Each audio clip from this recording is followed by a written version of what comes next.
In 1969, a group of astronauts changed the world. They walked on the moon. It's one small step for man, one giant leap for mankind. In 1972, our journey ended. We've never been back. 2010 begins a year of change. Private companies are working on next-generation spaceships. Governments are looking to go back to the moon and on to Mars. It's time to look up and dream again. It's time to push humans into the cosmos. It's time to educate and engage the planet. It's time for Spacevidcast.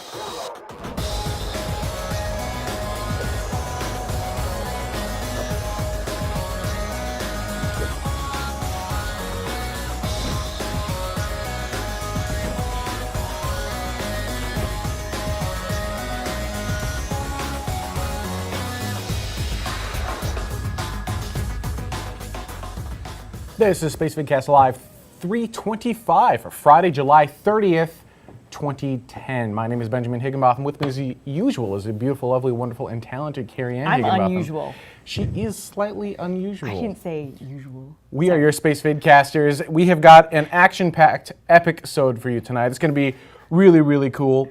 And before we get into our guest, I did want to mention a couple of really cool things. We wanted to thank the Space Frontier Foundation for the New Space 20 space. Oh no, I forgot what the word is for.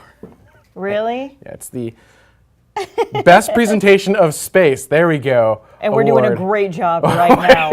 We're doing something that we got at New Space. They gave us an award for this, people. Apparently, for New Space 2010, and you can watch almost all of the clips from New Space 2010 on spacevidcast.com right now by going to spacevidcast.com/newspace/2010.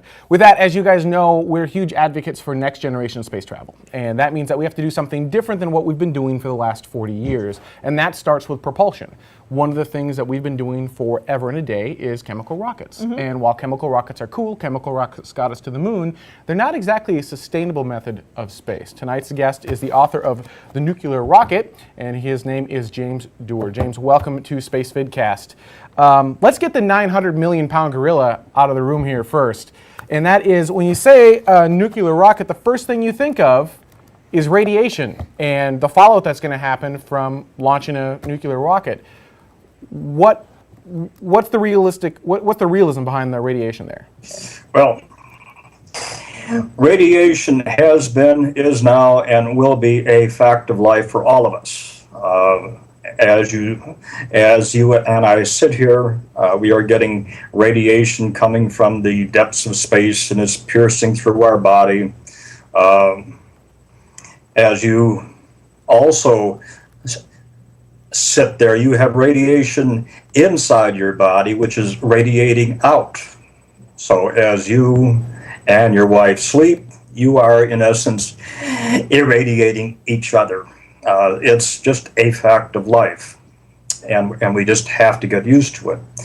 Now, in my first book on the nuclear rocket program, which was called To the End of the Solar System, and there still are some copies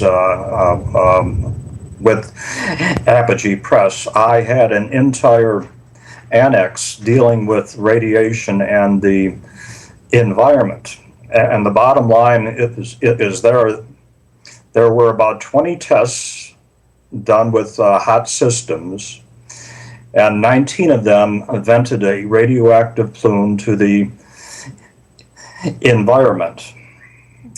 Now, in 1974, after the program was killed by President Nixon, the EPA did a wrap-up study of the effluents, and they said, and I'm paraphrasing here, but the quote is in either of my two books. They said the program was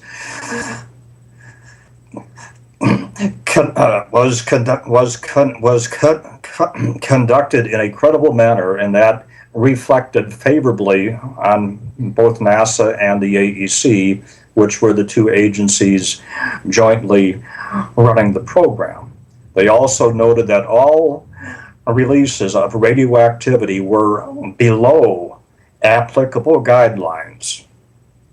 Now, there was one test which was not, or which did not give off any radiation, and that was the nuclear furnace test. That was the last one tested in 1972 or 71, and that had what's known as a scrubber. So you had your core here, and you had your nozzle here, and at the base of the nozzle, you basically had some very high pressure fire hoses, and they blasted a stream of water onto that hot plume and cooled it down so that everything condensed. Then all they did was they filtered out the radioactive gases, and they trapped those. And with the hydrogen gas, that was just vented off to the environment. Now, in terms of using a nuclear rocket in space, you have to bear in mind that there are two major types of radiation that come off: neutrons and gamma rays, and these are the most damaging to humans. But the point is, once you are up above the Earth's atmosphere, you don't have something called air scattering. So that means as the neutrons and the gammas come off the engine, they just fly straight off into space. So the bottom line here is you put your engine at the rear and your astronauts as far forward as possible, then you just let the tanks absorb whatever radiation there might be coming off. So basically, it's not a problem. It's something that good scientists and engineers can handle. Now, to further back up that point, we have had nuke subs sailing in an equally harsh environment since 1954. That's a good point. And you had seamen living on board 24/7 and sometimes 365, and they are not glowing in the dark. So the bottom line here is, if you have a well-run program with good people doing the managing, you can make your radiation exposures virtually nil. Now, I want to further emphasize this point, that there were 3 deaths that you can link to the nuclear rocket program, or that I was able to link. The first one happened in 1957 or 58, when one of the founders of the program was driving from Camp Mercury at the test site out to Jackass Flats, where they did the testing, and he crashed and was killed. Now, there was no traffic, and it was in bright daylight, and all that people can say is he just fell asleep at the wheel. The second death occurred at Jackass Flats, where a worker was told to go burn some classified tapes. So he took him out to a gully, and he poured 5 gallons of gas on him. Then he says, well, geez, I don't have enough gas. And he went and got another 5 gallons and poured that on it. Then he struck a match. Awesome. Well, And the third casualty was at Westinghouse, where a worker on the nuclear rocket program, for some reason, entered a tank that was filled with nitrogen, and he was asphyxiated. No one knows why he did it, and it had nothing to do with the program, but since he was listed as a worker on the nuclear rocket, his death was labeled as caused by it. Of course. now, when I guess part of where the fear comes in is when people hear nuclear rocket, they think something like Project Orion, where you're taking a nuke and blowing it up underneath the vehicle over and over and over again. there's going to be a tremendous amount of fallout that's going to happen. And that would happen in that scenario. That happens, of course, inside our atmosphere. So you do have backscatter. So what do you propose in your plan? Well, what my second book argues is that you use a nuclear rocket engine to take payloads to low Earth orbit, and then you bring that engine back and you reuse the non-nuclear rocket components such as the turbopump and the nozzle and the pressure vessel, and you take the old core out and send it for recycling. Now, the way I see doing it is you start off with a small engine, not these very large systems that people were thinking about during the 1960s, but something small.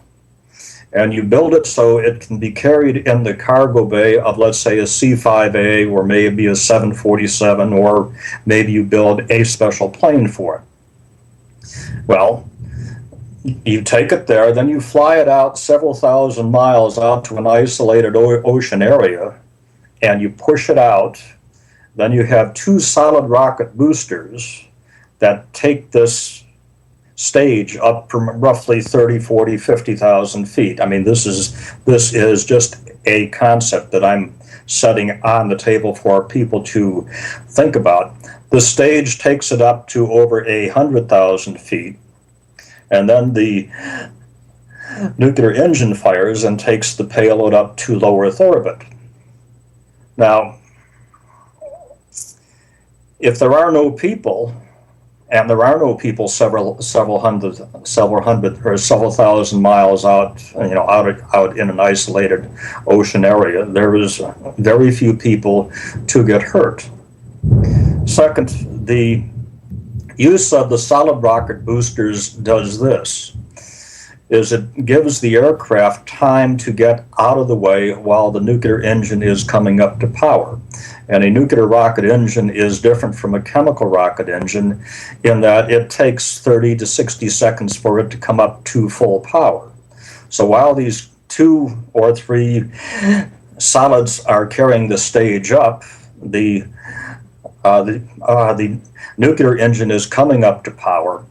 It's going to reach full power somewhere above 100,000 feet, and above 100,000 feet, you are basically above the Earth's atmosphere. So all the neutrons and the gammas coming off are just going to go straight into space or straight into the atmosphere, where they will be treated like the gammas and neutrons that are coming from the deep solar system. They're all blocked by our atmosphere. Can you compare that to, because that's actually a good point. There's a ton of radiation that doesn't make it down to Earth because of our atmosphere. And when you look at, this was actually measured at New Space, and I forgot the exact formula, but it's something along the lines of, if you're on Earth and that's 100% protection, when you're up on the ISS, that would only be 2% protection, right, based on the amount of atmosphere that's around there. That. So when you're up there, how much radiation would we be giving off as compared to what's just naturally, because radiation is a natural occurrence. Right. It is nothing, just because we are making it doesn't mean that it's not something that is just naturally occurring. Right. I'm not quite certain I follow your question. So how much more radiation would we be putting up above the atmosphere than is naturally there already? That's like, well, not much. So in reality, we wouldn't be able to perceive it at all here on Earth. In fact, it would be a controlled reaction, so we would know where it is, as opposed to space where we just don't know. The naturally occurring radiation, we don't know as much about that as opposed to the radiation that we create ourselves. Right. Well, the engine would run for 10, 12, maybe 15 minutes to reach low Earth orbit. Then it's shut off. So you are talking about a gamma and a neutron burden from, let's say, a very small engine lasting for that short of time. Then it shuts off. Now, I further posit that you put this engine in what I call a cocoon, or it can be any number of structures. It can be, just something that you wrap around it because you want to bring it back and not leave it up in orbit. You would leave it up in orbit for a couple months for it to cool down, and then after it's cooled down, then you'd bring it back to Earth. And if it's in this protective cocoon, that is going to dampen much of the gammas and the neutrons that are still coming off from it. Someone in the chat room would like to know, and this is actually a really good question, what's the cost difference between this system and a traditional just chemical rocket? Why would we want to do this system as opposed to chemical rockets? Well, first off, you have much higher thrusting power. You are talking about a system that starts off at roughly 825 seconds, and I argue in my book that it looks like 1200 is the ceiling for the solid core. That's roughly 3 times better than your best chemical system. At one time, very early on in the old rover Nerva program, some were speculating 1600 seconds out of the solid core. And I've had some people speculate to me, really putting on their crystal ball sort of glasses and saying, well, 1800 seconds is the ceiling. So, the bottom line with those two things is no one knows what the ceiling is, but it's certainly much higher than a chemical rocket, which reached its ceiling back in the 1960s with liquid oxygen and hydrogen. Well, it sounds to me like your entry-level rocket, just where you begin, already starts 3 times more efficient, or 3 times greater, I guess, than the chemical rockets we have today. Would that be a fair statement? Yeah. So why aren't we doing this then? Well, I think NASA, or certain parts of NASA, have a fear. Well, in 1960, the first head of NASA got into a big argument with the AEC over the scope and pace of the program. And in 1960, T. Keith Glennon said that NASA was only going to use a nuclear rocket engine from low Earth orbit going out into deep space where it could, quote, pose no harm toward Earth. The reason they did this was basically for PR, because back in 1960, you had massive worldwide protest against atmospheric testing, with hundreds of thousands of people marching here in the US and in Europe. So they were sensitive. NASA was an agency just a couple years old, so he didn't want to have any of that bad PR. So he just said, we are only going to use it from low Earth orbit outward. Now, as a consequence, all of the mission studies that have been done basically since then have been focusing on using a nuclear rocket engine to take payloads from low Earth orbit and going somewhere into the solar system where it would, quote, pose no harm to Earth. I think that's wrong. And at the time, the AEC thought it was wrong. Now, in my book, there is a quote by John Simpson. And for the audience who doesn't know who John Simpson is, well, in the atomic energy area, John Simpson is of equal stature to Wernher von Braun in the space field. So he was a very named person. And you took what he said back then seriously.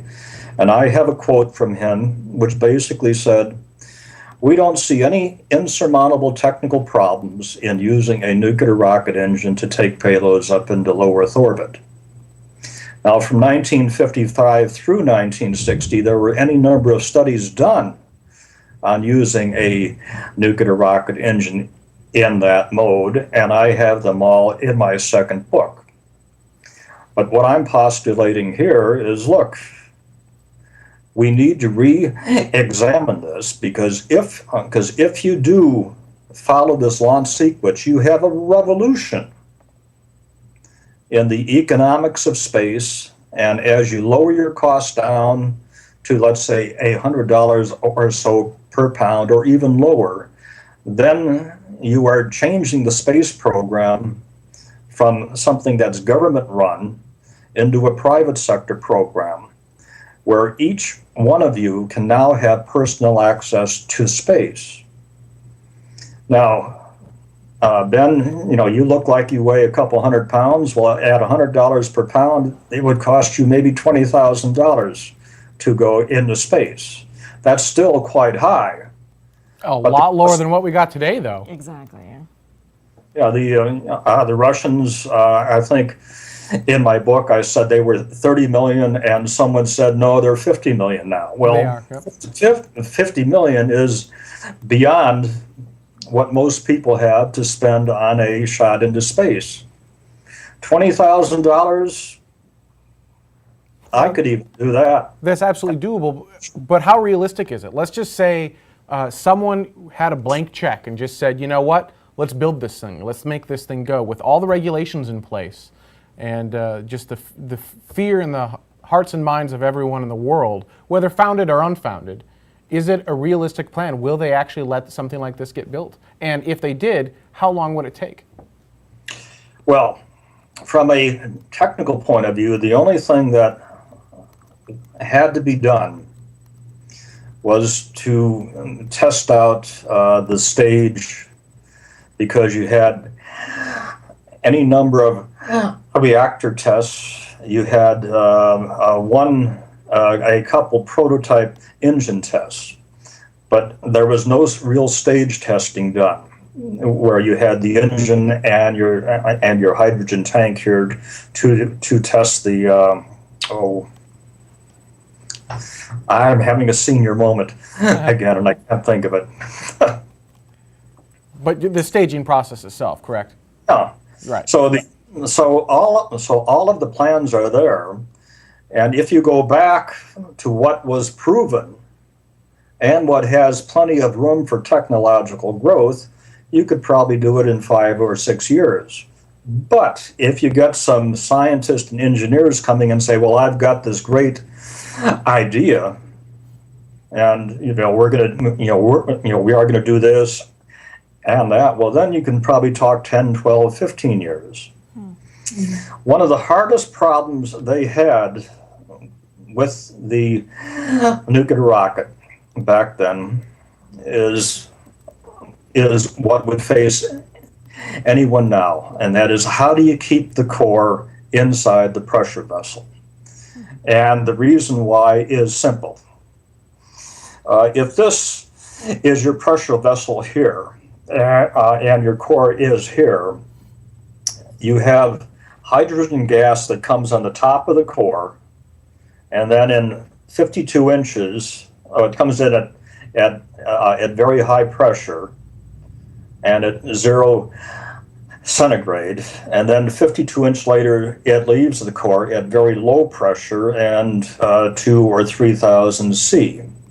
Well, this pressure difference from high to low, in essence, creates a force which is trying to blow the core out the nozzle. Yeah, that makes sense. And it took Los Alamos from 1955 through 1964 to come up with a core design that they knew that was going to stay inside the core, and that was the Kiwi B4 core design. And they went through dozens of these, and I have some of them listed in my first book, I'm a Nuclear Rocket Program. There was Old Black Joe and gosh, I can't think of the other ones now, but they all had colorful names. They did any number of studies. How do you keep the core inside the pressure vessel? First step. Well, and the core seems to be the issue with nuclear in general, isn't it? I mean, that's where you have things melting down and just creating massive amounts of pressure and blowing the Right. tops off of things. I mean, that it seems like a logical problem. And you have to deal with zero G, right? So you've got this object that could float around anywhere if it wasn't totally stabilized, and then you got that massive pressure difference trying to force it out the back. That doesn't seem easy. Well, first let's deal with the fear of an explosion. In both my books, I talk about what's known as the Kiwi TNT test.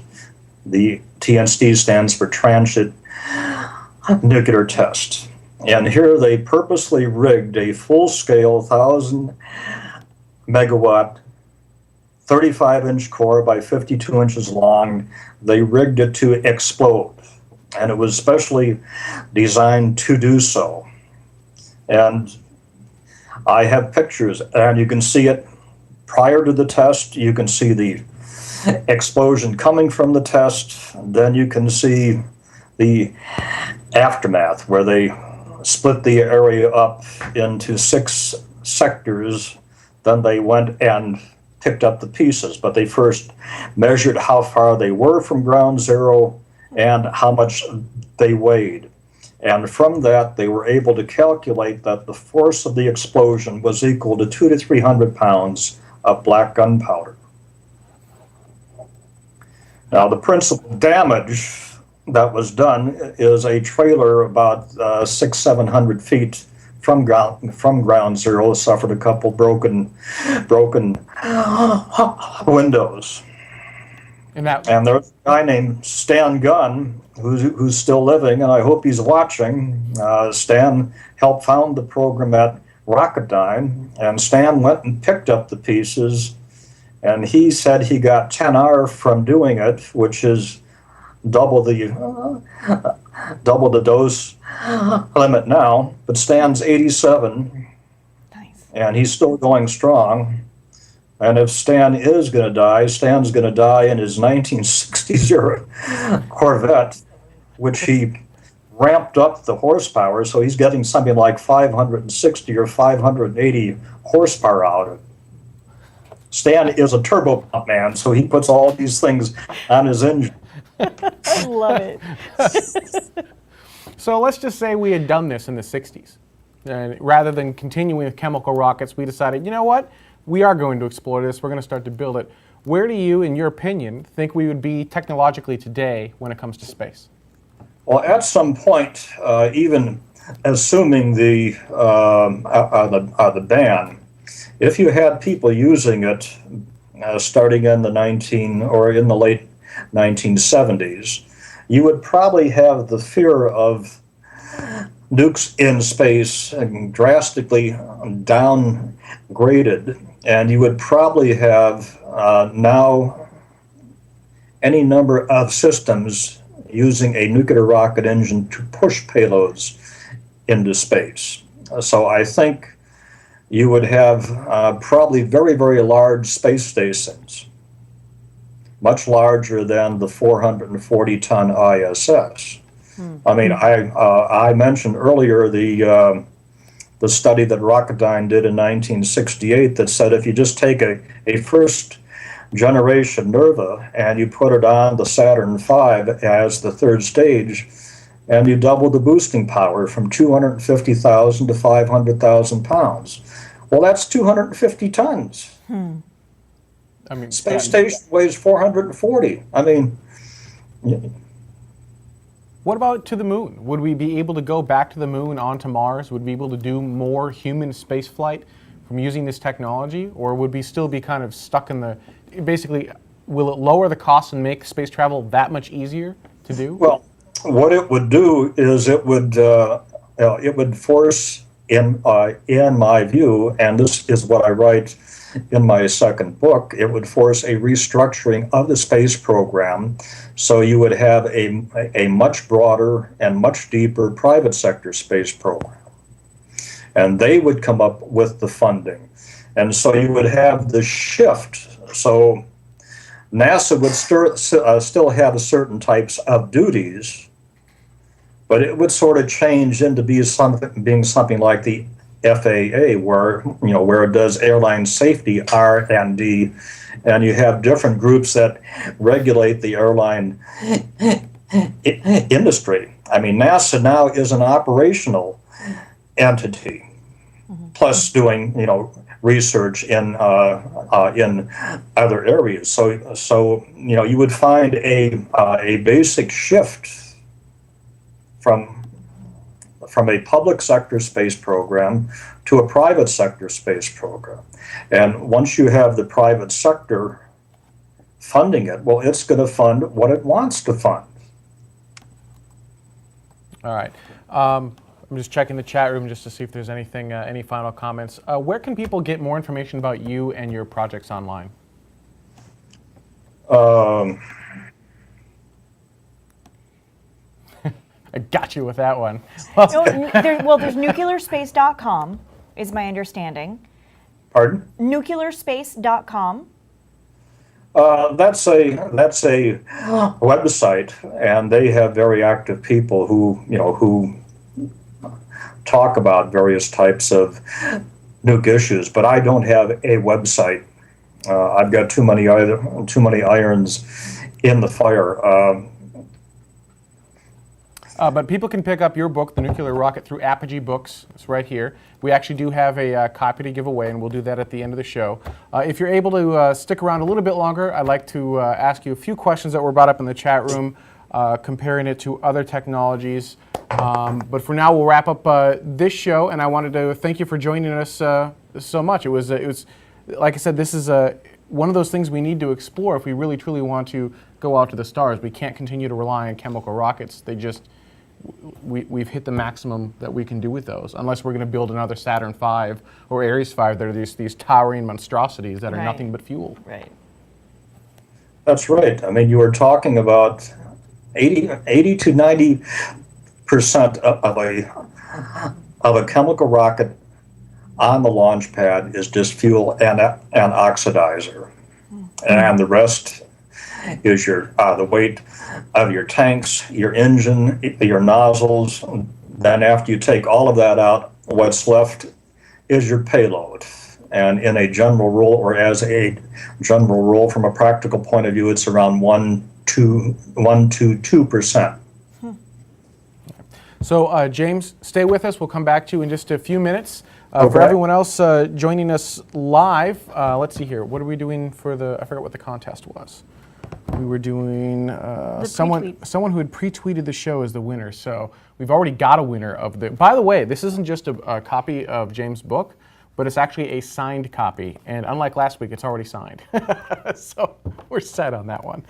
So how did you want to do this? I'll go like that. Perfect. And be the Justin. Be the Justin. Be the Justin. Congratulations! You've won a copy of James Dewar's The Nuclear Rocket. So we'll get that out to you.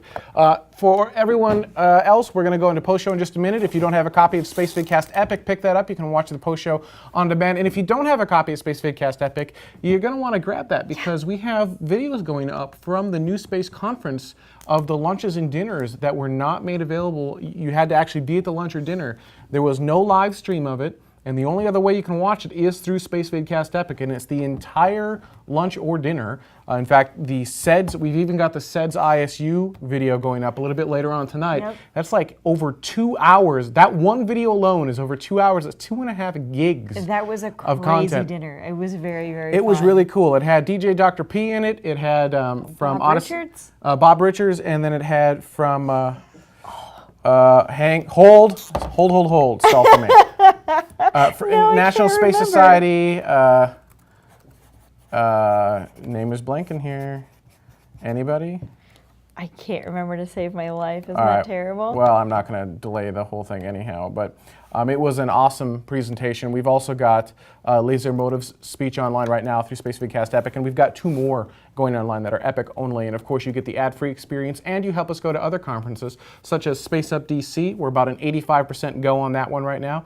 And other stuff like that, because we like to bring you coverage. And again, I did want to thank the Space Frontier Foundation for the awesome award. It's pretty epic. It's heavy. It's like 4.5 pounds. It is. This has got some weight. They said we can send it to you. We said, no, it's okay, we'll pack it. We were like, oh, hey, we're over. So we packed it in our luggage, and then we went to leave, and they're like, yeah, no, you're going to need to move some stuff out of this. And we're like, What? What are you Yeah. talking about? Oh, It's that the was- same. Oh, the big heavy award. The big heavy thing. Yeah. Yeah, that one. All right, guys. Thank you so much for watching. We'll see you next week.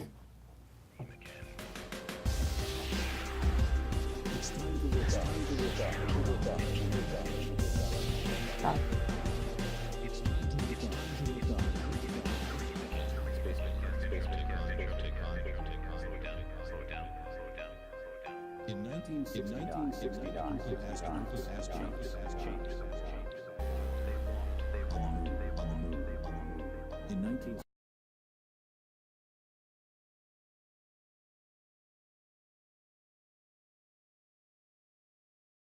For Spacevidcast.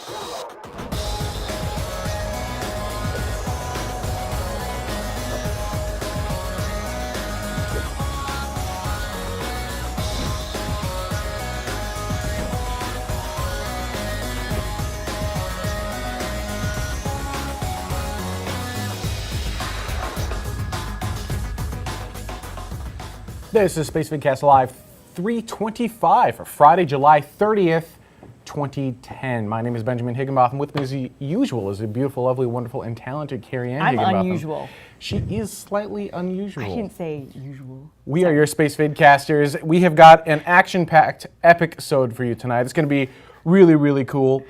And before we get into our guest, I did want to mention a couple of really cool things. We wanted to thank the Space Frontier Foundation for the New Space 20 space.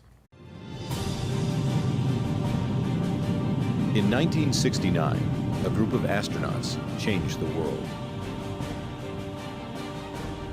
They walked on the moon. It's one small step for man, one giant leap for mankind. In 1972, our journey ended. We've never been back.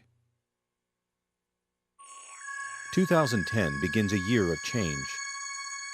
Private companies are working on next-generation spaceships. Governments are looking to go back to the moon and on to Mars. It's time to look up and dream again. It's time to push humans into the cosmos. It's time to educate and engage the planet. It's time for... And that is, when you say a nuclear rocket, the first thing you think of is radiation and the fallout that's going to happen from launching a nuclear rocket. What's the realism behind the radiation there? Well, radiation has been, is now, and will be a fact of life for all of us.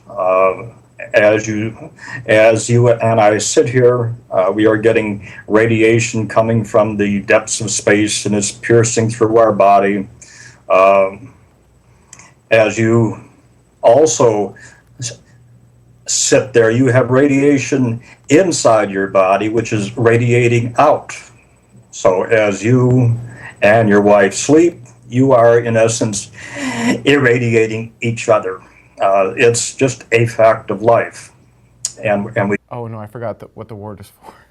Really? Yeah, it's the best presentation of space. There we go. And we're doing a great job right now. We're doing something that we got at New Space. They gave us an award for this, people. Apparently, for New Space 2010, and you can watch almost all of the clips from New Space 2010 on spacevidcast.com right now by going to spacevidcast.com/newspace/2010. With that, as you guys know, we're huge advocates for next generation space travel. And that means that we have to do something different than what we've been doing for the last 40 years. And that starts with propulsion. One of the things that we've been doing forever and a day is chemical rockets. Mm-hmm. And while chemical rockets are cool, chemical rockets got us to the moon, they're not exactly a sustainable method of space. Tonight's guest is the author of The Nuclear Rocket, and his name is James Dewar. James, welcome to Spacevidcast. Let's get the 900 million pound gorilla out of the room here first. You just have to get used to it. Now, in my first book on the nuclear rocket program, which was called To the End of the Solar System, and there still are some copies with Apogee Press, I had an entire annex dealing with radiation and the environment. And the bottom line is there were about 20 tests done with hot systems, and 19 of them vented a radioactive plume to the environment. Now, in 1974, after the program was killed by President Nixon, the EPA did a wrap-up study of the effluents, and they said